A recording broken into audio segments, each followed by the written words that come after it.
علی بھائی ایک بھائی کا سوال ہے، علی بھائی اکثر اوقات صحیح بخاری کی حدیث نمبر 695 کا حوالہ دیتے ہیں، مہربانی فرما کر اس امت کی اصلاح کی خاطر وہ حدیث اول تا آخر مکمل بیان فرما دیں، پلیز اس حدیث کو ایکسپلین بھی کر دیں۔ ہائے ہائے ہائے، دردناک حدیث ہے جی۔ صحیح بخاری میں انٹرنیشنل نمبر کے مطابق 695 نمبر حدیث ہے۔ سیدنا عثمان بن عفان رضی اللہ تعالیٰ عنہ علیہ السلام کو باغیوں نے محصور کر دیا اپنے گھر تک اور مسجد پہ قبضہ کر لیا انہوں نے۔ مسجد میں نمازیں وہی پڑھاتے تھے۔ صحابہ اکرام علیہم رضوان حاضر خدمت ہوئے اور کہا کہ ہمارے امام تو آپ ہیں۔ امام سے مراد حکمران، لیڈر، حاکم وقت، اور مسجد پہ فتنے کے امام کا قبضہ ہے، کیا ہم نماز ان کے پیچھے پڑھیں جنہوں نے مسجد پہ قبضہ کر لیا اور آپ کو بھی مسجد جانے سے روک دیا؟ ہمیں خطرہ ہے کہ اگر ہم نے ان کے پیچھے نماز پڑھی تو ہم گناہ گار نہ ہو جائیں، کیونکہ امام وقت کو چھوڑ کے جا رہے ہیں، اور امام وقت بھی آپ لوگوں کا بنایا ہوا ہے امام وقت یا مفتی اعظم نہیں۔ علیکم بسنتی و سنت الخلفاء الراشدین المہدیین، تم پر میری سنت اور میرے خلفاء راشدین کی سنت لازمی ہے۔ جامعہ ترمذی اور سنن ابی داؤد اور سنن ابن ماجہ میں یہ حدیث موجود ہے، اور ترمذی اور ابو داؤد میں واضح موجود ہے۔ نبی علیہ السلام نے فرمایا کہ میرے بعد خلافت 30 سال تک رہے گی۔ پھر حضرت سفینہ کہتے ہیں رضی اللہ تعالیٰ عنہ علیہ السلام، ترمذی ابو داؤد کے الفاظ ہیں، اپنے شاگرد سے کہتے ہیں، یہ سفینہ مولا رسول اللہ ہیں، نبی علیہ السلام کے آزاد کردہ غلام، بیٹا گن، ابو بکر کے 2 سال، عمر کے 10 سال، عثمان کے 12 سال اور علی کے 6 سال، یہ کل ملا کر 30 سال مکمل ہوئے۔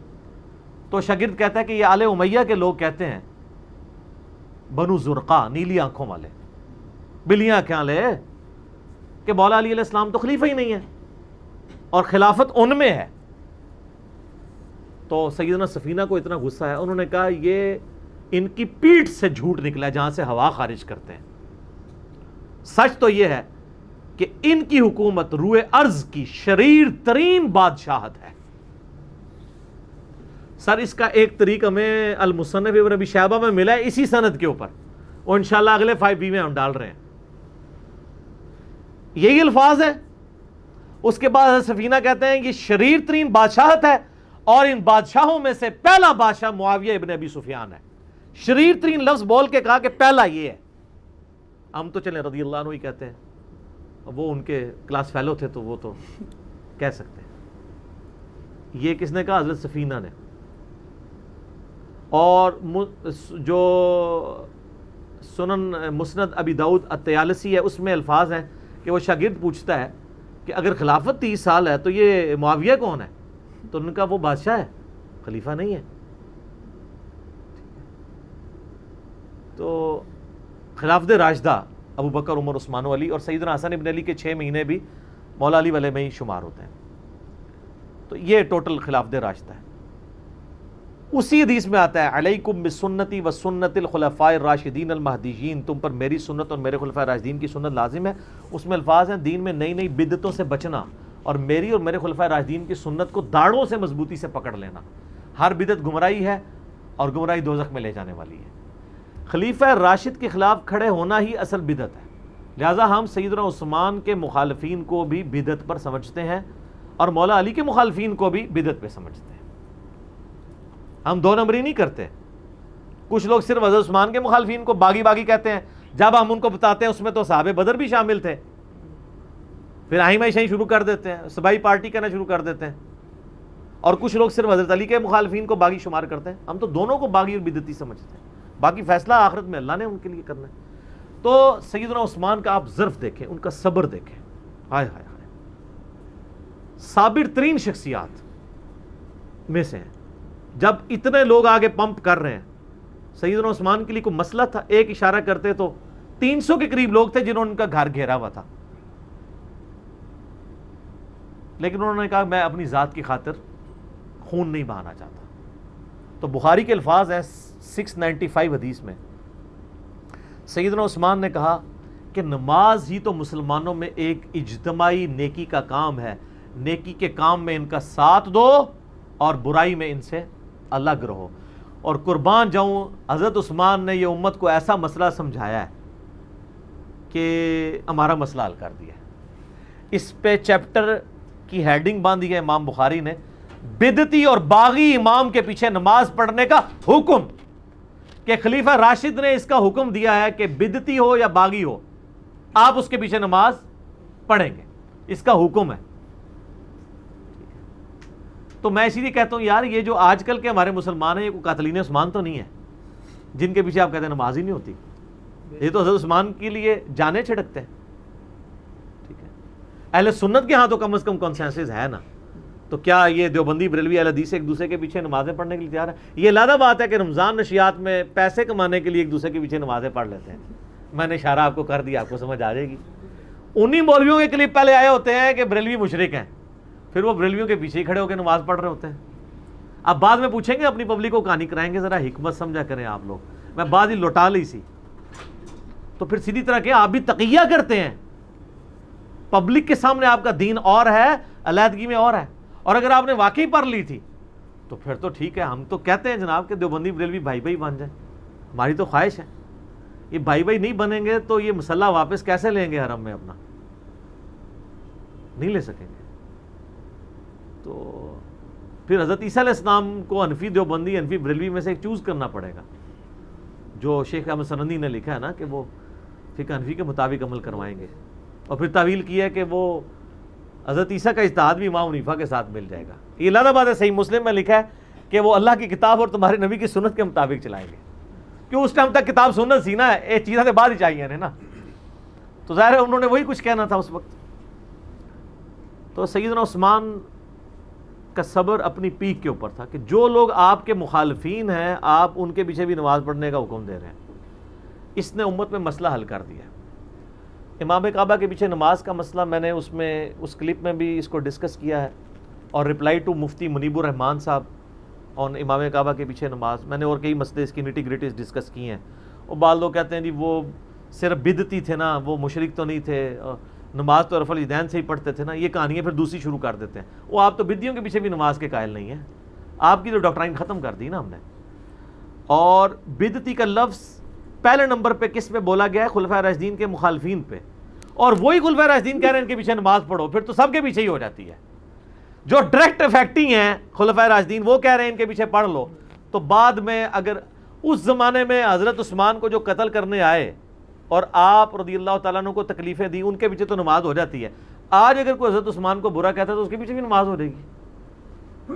اس زمانے میں انہوں نے خود فتویٰ دے دیا ہے. ٹھیک ہے, ہاں علمی اختلاف اپنی جگہ رہے گا, ہم اس سسٹم کا حصہ نہیں بنیں گے, لیکن نماز تو ہو جائے گی. تو یہ سیدنا عثمان کا ایک صبر تھا, اور ظاہر نبی علیہ السلام نے ان کو تلقین کی تھی اس کی. صحیح بخاری میں ایک حدیث موجود ہے, ابو موسیٰ اشعری کہتے ہیں کہ ہم ایک باغ میں بیٹھے ہوئے تھے, اتنے میں باغ کے دروازے پہ دستک ہوئی. نبی علیہ السلام نے فرمایا کہ جو کوئی بھی ہے نا دروازے پہ اسے جنت کی بشارت دے دو. کہتے دروازہ کھولا تو سیدنا ابوبکر رضی اللہ تعالیٰ اندر آ گئے. تھوڑی دیر بعد پھر دستک ہوئی, ٹھک ٹھک. آپ فرمایا اب بھی جو آیا نا اسے جنت کی بشارت دے دو. دروازہ کھولا سیدنا عمر. پھر تیسری دفعہ جب دستک ہوئی تو نبی علیہ السلام فرمایا اب جو کوئی آئے نا اسے جنت کی بشارت دو, لیکن ان مصیبت اور پریشانیوں کے ساتھ جن سے اس کو گزرنا پڑے گا. تو کہتے ہیں میں نے دروازہ کھولا تو حضرت عثمان تھے, اور میں نے کہا کہ رسول اللہ نے آپ کے بارے میں یہ کہا کہ جنت ہے لیکن آپ کی جنت تکلیف کے ساتھ جڑی ہوئی ہے. تو انہوں نے کہا میں اللہ سے مدد مانگتا ہوں ان فتنوں کے اگینسٹ. اسی کا ایک طریق صحیح بخاری میں, اس میں اسی طرح ہی الفاظ ہیں. پہلے حضرت ابوبکر آئے, پھر حضرت عمر آئے, اور اس میں یہ الفاظ ہیں کہ نبی علیہ السلام ایک کنویں کی منڈیر پہ بیٹھے ہوئے تھے. پرانے زمانے میں وہ کنویں ہوتے تھے نا, ابھی بھی آپ دیکھیں نا بڑے کنویں ہوتے ہیں, قلعہ اور طاس میں بنے ہوئے ہیں. تو اس کی وہ جو باہر منڈیر نکلی ہوتی ہے نا, دیوار چھوٹی سی, اس پہ آپ علیہ السلام بیٹھے ہوئے تھے.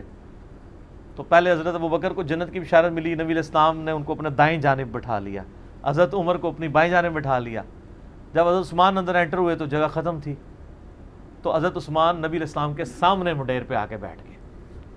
تو راوی حدیث کہتے ہیں کہ میں نے اس حدیث سے رزلٹ نکالا ہے کہ ابو بکر عمر کی قبریں رسول اللہ کے ساتھ بنیں گی, اور حضرت عثمان کی قبر نبی علیہ السلام کے ساتھ نہیں بنے گی, وہ سامنے بنے گی. یہ راوی نے بعد میں جب قبروں کے بعد ڈیسائیڈ کیا، یعنی وہ جو تابعی ہے تبع تابعی ہے. اور سر واللہ سیدنا عثمان کی قبر نبی علیہ السلام کی قبر مبارک کی سیدھ میں، بالکل سیدھ میں بقیع غرقد قبرستان کے اندر موجود ہے. اور چند ایک قبریں جو باقی ہیں نا اس وقت اپنی صحیح فارم کے اندر سنت کے مطابق ہی ہے، یعنی وہ بہت اونچی نہیں ہے، ارد گرد وہ پتھروں کی یعنی فصیل بنی ہوئی ہے چھوٹی سی، وہ ایک بالش جو اجازت ہے صحیح بخاری میں اونٹ کی کوہان جتنی، اور بالکل ڈومیننٹ جگہ کے اوپر ہے وہ، سامنے وہ ارد گرد اس کے کوئی اور قبر بھی نہیں ہے، ڈومیننٹ جگہ پہ. پہلے تو خیر سلطنت عثمانیہ کے دور میں مزار بھی اس پہ بہت بڑا بنا تھا، آپ کو پرانی تصاویر مل جائیں گی 1886 کی، وہ تو پھر سعودی حکومت نے توڑوائے، ظاہر ہے وہ خلاف سنت مزار بنے ہوئے تھے. تو وہ یعنی سیدنا عثمان کی قبر بالکل صحیح سند سے چلتی آ رہی ہے. اور یہ چونکہ حدیثیں میں نے پڑھی ہوئی تھی نا، میں نے کافی دفعہ سیدنا عثمان رضی اللہ تعالیٰ عنہ کی قبر مبارک پہ اشک بار آنکھوں کے ساتھ حاضری دی ہوئی ہے الحمدللہ. تو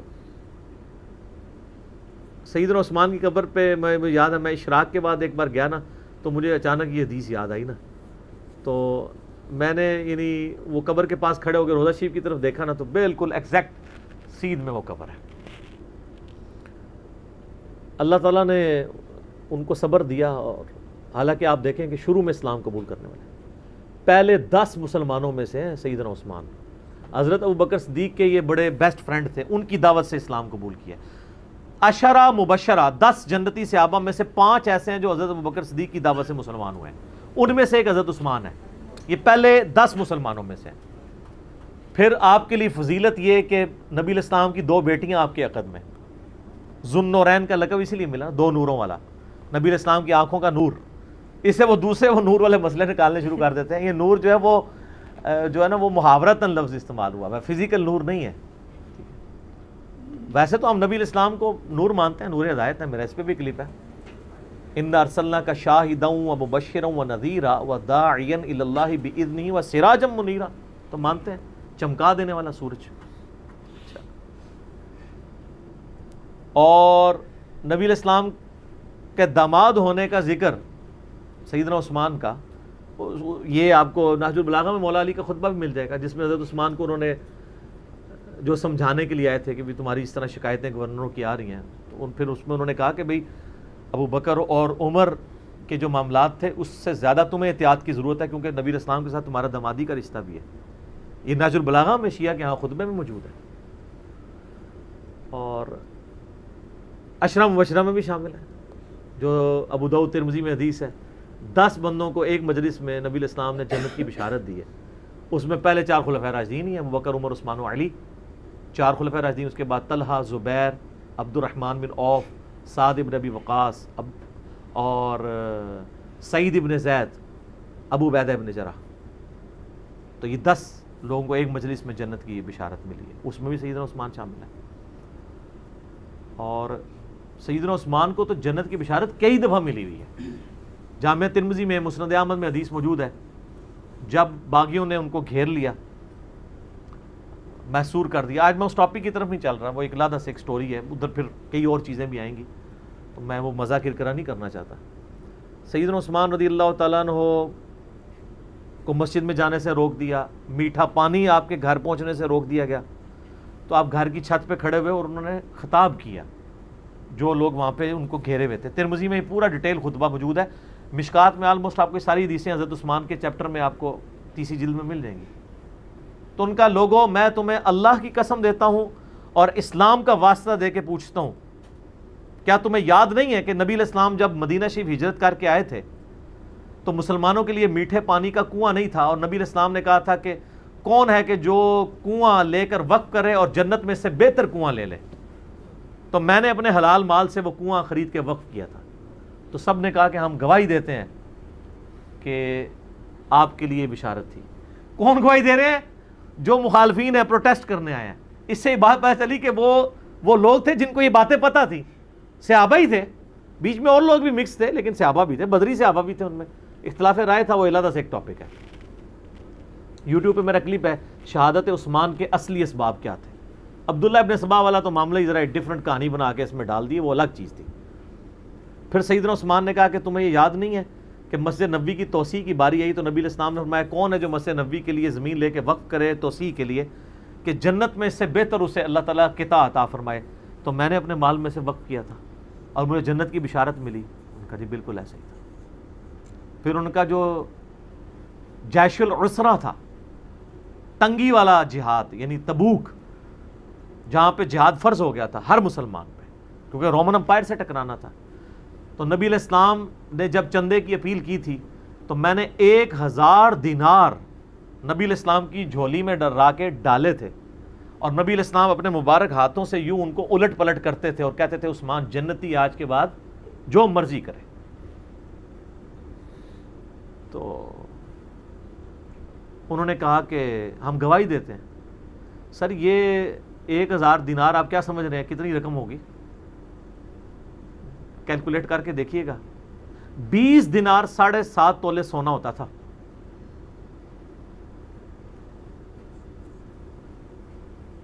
تو 7.5 تولے کو 50 سے ضرب دیں، 450 کے قریب، بلکہ اس سے بھی زیادہ۔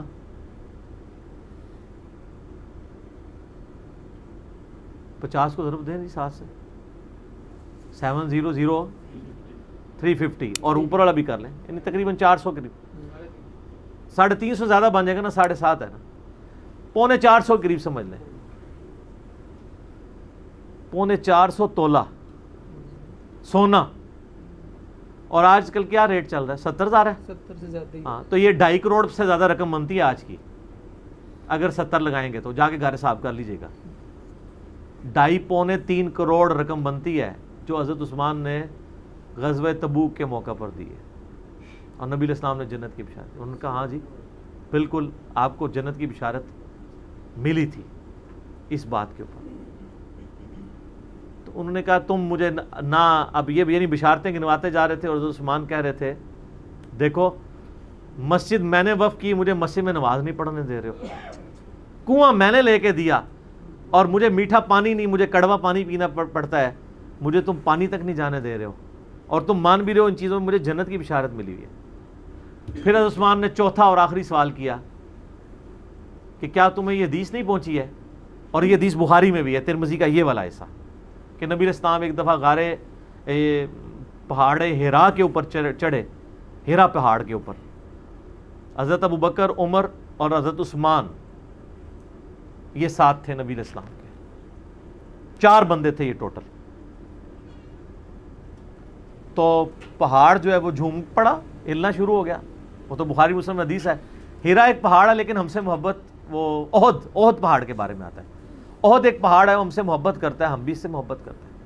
بعض روایتوں میں احد کا ذکر ہے، بعض میں ہیرا کا ذکر ہے، بال الٹیمیٹلی یہ ہے کہ نبی علیہ السلام نے فرمایا کہ اے پہاڑ تھم جا، اس وقت تجھ پہ 1 نبی، 1 صدیق اور 2 شہید ہیں۔ 2 شہید کون؟ حضرت عمر اور عثمان۔ جو مسلم کی حدیث ہے اس میں یہ ہے کہ حضرت علی بھی تھے، طلحہ بھی تھے، زبیر بھی تھے۔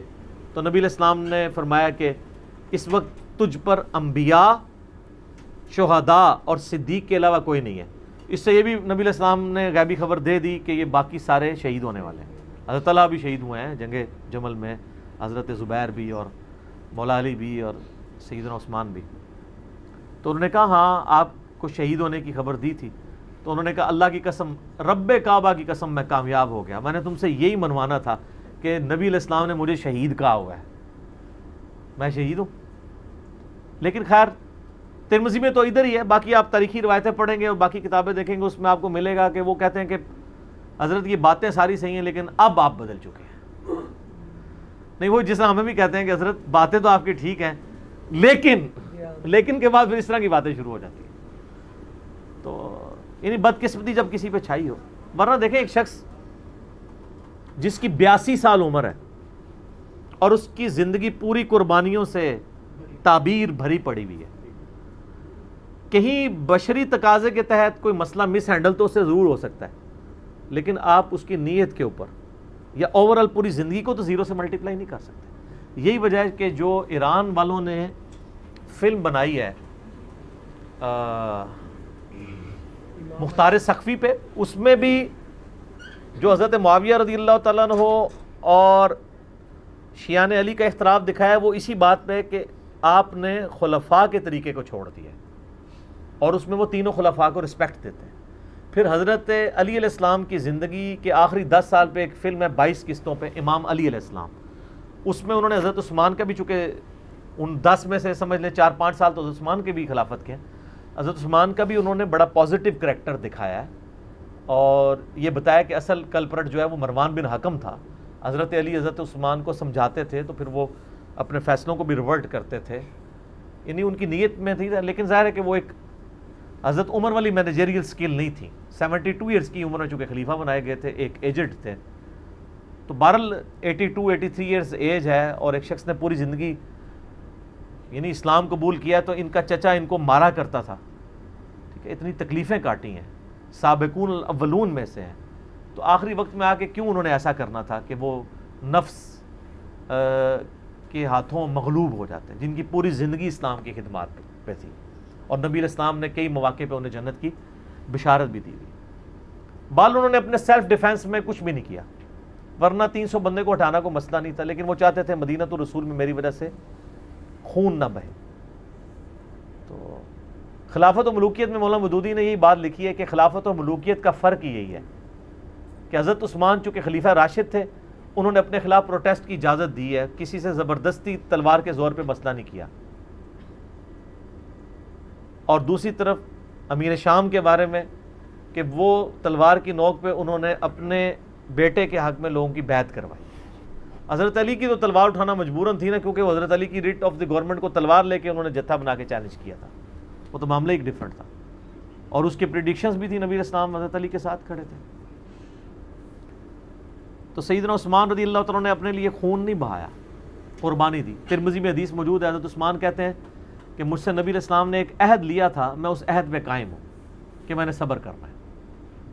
اور ترمذی میں یہ ہے کہ نبی علیہ السلام فرمایا عثمان اللہ تعالیٰ تجھے ایک قمیض پہنائے گا, کچھ لوگ اتارنے کی کوشش کریں گے, تم نے قمیض نہیں اتارنی یہاں تک کہ مجھے آ کے ملنا, یعنی مر کے میرے پاس پہنچاؤ گے. تو یعنی وہ صبر بھی کرتے رہے, خلافت سے الگ بھی نہیں ہوئے لیکن صبر بھی کیا. پھر ان تکلیف سے آپ کو ظاہر ہے ایک پوری داستان ہے گزرنا پڑا ہے. پھر ترمذی میں ایک حدیث موجود ہے کہ نبی علیہ السلام نے فرمایا کہ فتنوں کا دور ہوگا, اس فتنے کے دور میں یہ شخص ہدایت پہ ہوگا جو سامنے جا رہا ہے.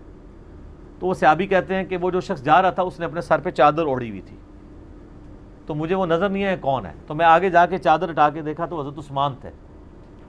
تو پھر میں نے حضرت عثمان کا چہرہ نبی علیہ السلام کی طرف کر کے کہا یا رسول اللہ اسی شخص کے بارے میں آپ کہہ رہے ہیں. انہوں نے پورا وہم کڈیا کہ حضرت حضور نو پلیکھا لگ گیا ہوئے, تو انہوں نے ان کا چہرہ بھی نبی علیہ السلام کی طرف کر کے کہا, آپ فرمایا ہاں. تو اسی وجہ سے ہم ان کو خلیفہ راشد مانتے ہیں اور ان کی بے احترامی کسی طریقے سے بھی ایکسیپٹیبل نہیں ہے. جو کچھ اسلام کے لیے ان کی خدمات ہیں اور جس لیول پہ انہوں نے یعنی کوئی موقع نہیں جانے دیا قربانی کا.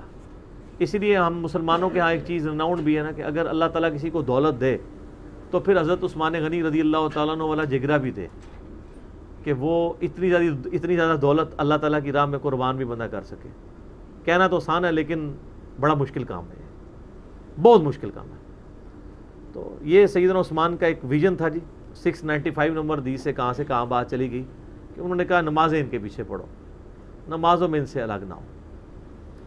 بلکہ سنن الکبریٰ البیہقی میں عبداللہ بن عمر کے بارے میں آیا کہ وہ خوارج اور خوشبیہ کے پیچھے بھی نماز پڑھ لیا کرتے تھے. خوشبیہ کہتے ہیں مختار سقفی کے فالورز کو, اور کہتے تھے کہ جب تک ان کی مساجد سے حی علی الصلاۃ حی علی الفلاح کی آواز آئے گی ہم ان کے پیچھے نمازیں بھی پڑھیں گے اور ان کی یعنی اذانوں کا جواب بھی دیں گے, ان کے سلام کا جواب بھی دیں گے, لیکن جب یہ ہمیں کہیں گے کہ ہم اپنے مسلمان بھائیوں کو قتل کریں پھر ہم ان سے الگ ہو جائیں گے. تو اس سے یہ بات پتہ چلی کہ خلفائے راشدین کا یہ ایٹیچیوڈ تھا کہ مسلمانوں کی تکفیر نہیں کرنی. جس طرح آج کل ہر فرقہ دوسرے کی تکفیر کر کے اسے اسلام سے باہر نکال رہا ہوتا ہے, کوئی مشرک کہہ کے, کوئی بدعتی کہہ کے, کوئی گستاخ رسول کہہ کے, کوئی گستاخ صحابہ کہہ کے, کوئی گستاخ اہل بیت کہہ کے. یہ گالیاں رکھی ہوئی انہوں نے ادبی قسم کی لوگوں کو نکالنے کے لیے, اور نکالنے کے لیے صرف داخل کرنے کے لیے کچھ بھی نہیں کرتے. یہ ساری ایفرٹ نکالنے کے لیے. صحابہ کرام کی ساری ایفرٹ ہوتی تھی کہ لوگوں کو داخل کیا جائے دین میں، ان کی پوری ایفرٹ ہوتی ہے نکالنے کے اوپر۔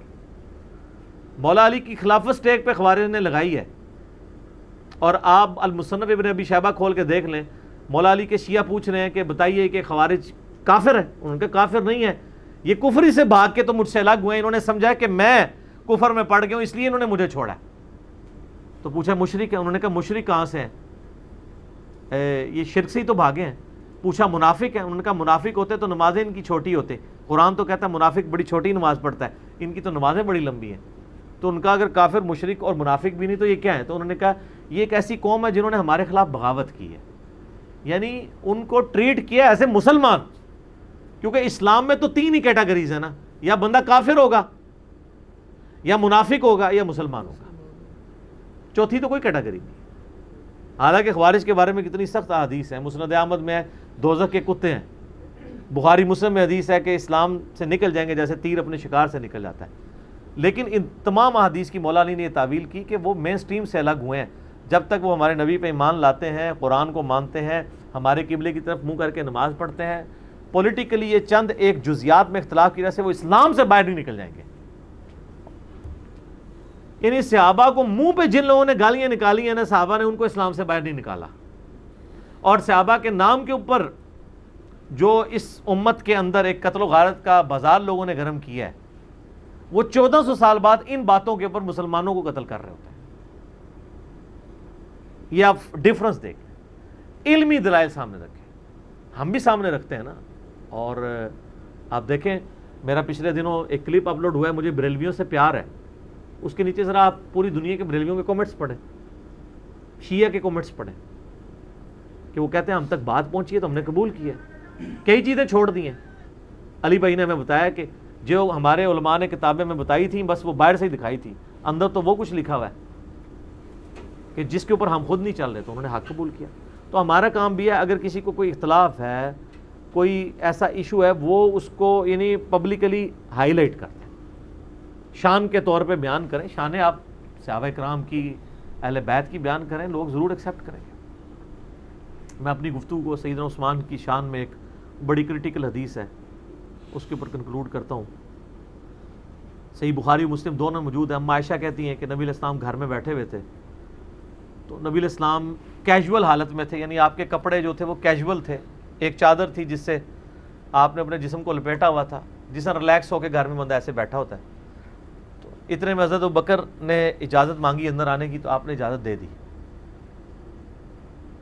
پھر وہ چلے گئے، پھر حضرت عمر آئے، اجازت مانگی، وہ چلے گئے، تھوڑی دیر بعد حضرت عثمان آئے، تو نبی علیہ السلام نے اٹھ کے بیٹھ کے اپنے کپڑوں کو سیدھا کیا، اور یعنی وہ پنڈلی وغیرہ جو یعنی آپ ریلیکس کی بجائے تھوڑے اٹینٹیو موڈ میں آ گئے۔ تو سیدہ عائشہ یہ آبزرو کر رہی تھی، پھر حضرت عثمان آئے، اپنا مسئلہ بیان کیا، چلے گئے۔ تو اما عائشہ نے کہا یا رسول اللہ صلی اللہ علیہ وسلم، حضرت ابوبکر عمر کے لیے تو آپ نے ایسا نہیں کیا۔ آپ نے فرمایا کہ عثمان جو ہے نا وہ بڑا حیا والا ہے، مجھے پتا ہے کہ اگر وہ مجھے اس طرح ریلیکس حالت میں دیکھتا تو بات اس سے بات بھی نہیں ہونی تھی، اس نے واپس چلے جانا تھا، اور میں اس سے حیا کیوں نہ کروں جس سے فرشتے بھی حیا کرتے ہیں۔ بعض لوگوں میں بلٹ ان بہت حیا والا مادہ ہوتا ہے نا، اب یعنی نبی علیہ السلام کو پتا تھا کہ اگر حضرت عثمان مجھے دیکھتے ہیں تو وہ یہی گمان کریں گے نبی علیہ السلام اپنی کسی پرسنل لائف میں مصروف ہیں، یا آپ بیوی کے ساتھ مشغول تھے، یا کوئی اور کہ آپ اس طرح ریلیکس حالت میں بیٹھے ہوئے ہیں، تو وہ پھر شرم کے مارے بات کیے بغیر ہی باہر چلے جائیں گے، تو میں ذرا اٹینٹیو ہو کے بیٹھ جاؤں، ٹھیک ہوگا۔ تو سر یہ چیزیں ہیں۔ فضائل صحابہ احمد بن حنبل کی کتاب میں بھی آپ کو کئی حضرت عثمان کے فضائل ملیں گے، جس میں مولا علی علیہ السلام یعنی قرآن پاک کی آیات پڑھ پڑھ کے کہا کرتے تھے کہ یہ جو قرآن حکیم میں جن متقین اور جنتیوں کا ذکر ہے، عثمان ابن عفان بھی ان میں سے ایک ہے، اور اے اللہ تو گواہ رہنا میں عثمان کے قتل سے بری ہوں، کیونکہ لوگوں نے الزام لگایا نا، وہ آپ کو بتایا نا کہ پیچھے مقصد کچھ اور ہوتا ہے۔ اور آج بھی آپ دیکھ لیں، کسی پولیٹیشین کو ہٹانا ہوتا ہے تو کوئی ایک ہنگامہ کھڑا کر کے ایشو کوئی اور کھڑا کیا جاتا ہے اور مسئلہ کچھ اور اچیو کیا جاتا ہے۔ اس طریقے سے کسی وزیر کو ہٹانا ہوتا ہے، یہی کچھ کیا جاتا ہے، کسی جج کو ہٹانا ہوتا ہے، کوئی اور بہانہ گڑا جاتا ہے اور مقصد ہٹانا ہوتا ہے۔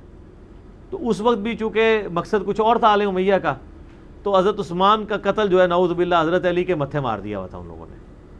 تو وہ تو خیر ہم نے کھول دیا، ہماری لیٹسٹ مجلس 63 میری ریکارڈ ہوئی ہے 6.5 گھنٹے کی، کالے بیک گراؤنڈ کے ساتھ، سرخ کرتے میں اور وائٹ پگڑی میں، ٹھیک ہے. اس کا نام ہے سنی شیعہ اختلاف اہل سنت کی کتابوں میں، اہل بیت اہل سنت کی کتابوں میں. تو میں نے اس میں کئی ایک باتیں بتائی ہیں. تو فی الوقت ہم اللہ سے دعا کرتے ہیں کہ اللہ تعالیٰ قیامت والے دن ہمیں اپنے پیغمبروں کا، اپنے پیغمبر صلی اللہ علیہ وآلہ وسلم کے صحابہ کا، آپ صلی اللہ علیہ وآلہ وسلم کے لاڈلے ترین صحابہ خلفائے راشدین کا اور اہل بیت کا قیامت والے دن ساتھ نصیب فرمائے. آمین ثم